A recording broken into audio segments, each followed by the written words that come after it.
आप भी आ जाओ। थोड़ा आगे आगे। हरे कृष्णा।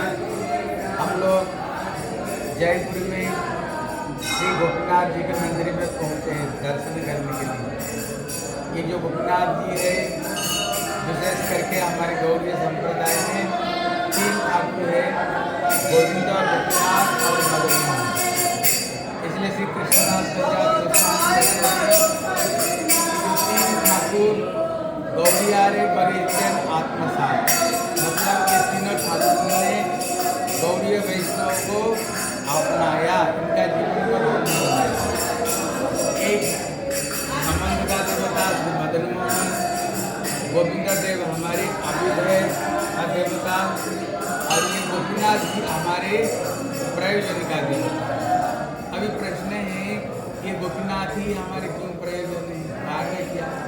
बोले कारण है कि ये गोपियों का नाम है।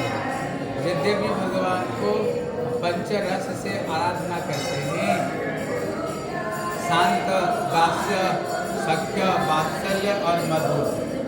कहते शांत में जो भावना वो निष्ठा है, और दास्य में सेवा है, सख्य में बराबर की भावना, वात्सल्य में भगवान को तारण भक्तन है, और श्रृंगार रस में संपूर्ण रूप में अपना शरीर को दे करके ठाकुर जी का सेवा करना। ये जो श्रृंगार रस में ये जितने सारे भावना हैं, ये श्रृंगार रस नहीं है, क्योंकि ये सर्वस्व दे करके कृष्ण की सेवा करते हैं। इसलिए कृष्ण गीता में उन्होंने प्रतिज्ञा की, ये यत्माम प्रपद्यन्ते ताम तथैव भजामि। हे अर्जुन, मेरे को जो जैसे भजन करता है, मैं उसको ठीक उसके अनुरूप में भजन करता हूँ। लेकिन जब कृष्ण रासलीला की, रासलीला में गोपियों का जो समर्पित भावना को देख करके कृष्ण ने कहा, नपार है अब निरबद्ध समुद्रम साधुकृत विबुधाय वसाविव। ब्रह्मा जैसे मैं परमायु लेकर के भी कभी भी तुम्हारी रेणी से उड़ेगी नहीं बन सकता हूँ।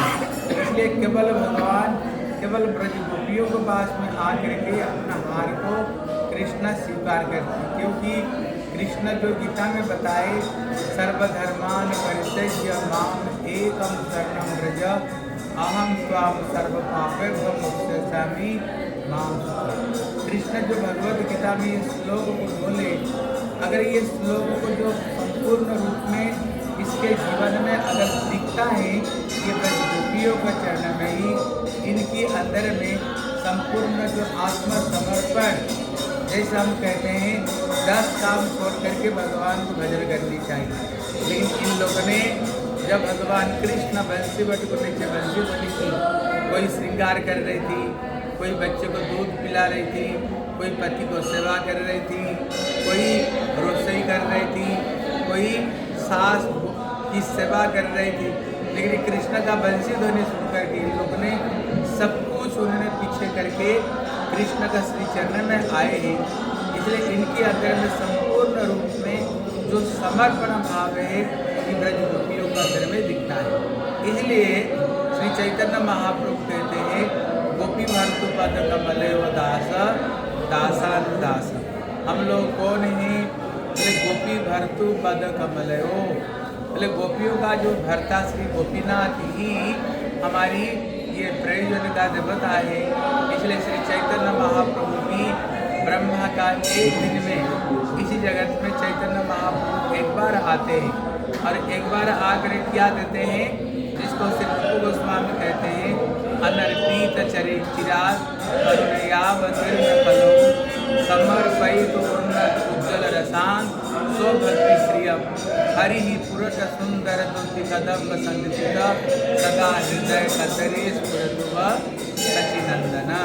इसलिए रूप गोस्वामी कहते हैं, ब्रह्मा का एक दिन में श्री चैतन्य महाप्रभु एक बार इसी पृथ्वी लोक में आते हैं, जिसको कहते धन्य कलियुग, जिसको हमारे श्री कहते श्री लोचन दास ठाकुर कहते हैं के जाबी रे पाई भव सिंधु पार धन्य कलि जुगेर चैतन्य अवतार।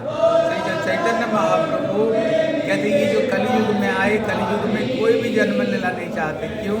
ये कला का युग, लेकिन ये जो कलयुग है ये कलयुग साधारण कलयुग नहीं, ये कलयुग धन्य कलयुग। क्योंकि जिसमें श्री चैतन्य महाप्रभु इस जगत में आए हैं, ब्रह्मा शंकर उद्धव नारद जो प्रेम के लिए ये भी कामना करते हैं, श्री चैतन्य महाप्रभु ने वो दुर्लभ प्रेम को इसी अवतार में प्रदान किया है। और वो जो दुर्लभ प्रेम है ये गोपी भक्त दास दासन दास। इसलिए हम लोग आज श्री गोपीनाथ जी की दर्शन करने के लिए आए।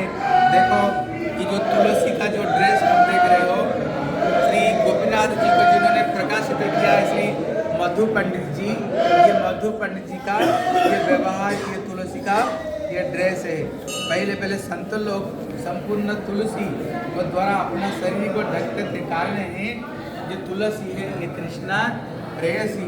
आप लोग सबके सब दर्शन करो, इस सबको थोड़ा गोपीनाथ दर्शन करो। श्री राधा गोपीनाथ की